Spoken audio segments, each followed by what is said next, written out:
शांति बाजार में स्थित मां होंडा बाइक शोरूम के प्रबंधन पर कई तरीके की अनियमितताओं, जिसमें ग्राहकों के साथ धोखाधड़ी भी शामिल है, के आरोप लगाए गए हैं।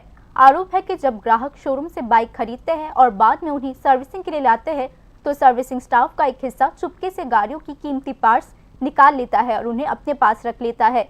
इसके अलावा जब बाइक की सर्विसिंग चल रही होती है तो गाड़ियों के मालिकों को सर्विसिंग वाले हिस्से में जाने की इजाजत नहीं दी जाती। अगर कोई ग्राहक इसका विरोध करता है तो उनके साथ बदतमीजी और गाली गलौज की जाती है। साथ ही ये भी बताया गया है कि शोरूम की बाइक को इलीगल तरीके से आम सड़क पर रखा जाता है। इन घटनाओं से आम ग्राहकों में गुस्सा भरा हुआ है। पीड़ित पक्षों ने प्रशासन से मांग की है कि उस मामले की संज्ञान ले और उचित कार्यवाही करे।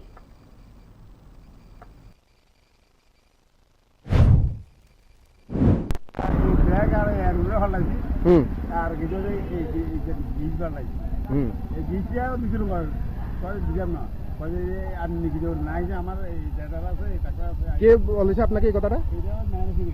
হ্যাঁ, আচ্ছা আচ্ছা আচ্ছা, তার মানে কিন্তু শুরু করবে লাগবে ব্যাগটা দিছে আর এর উপরে দেন এইটাই আর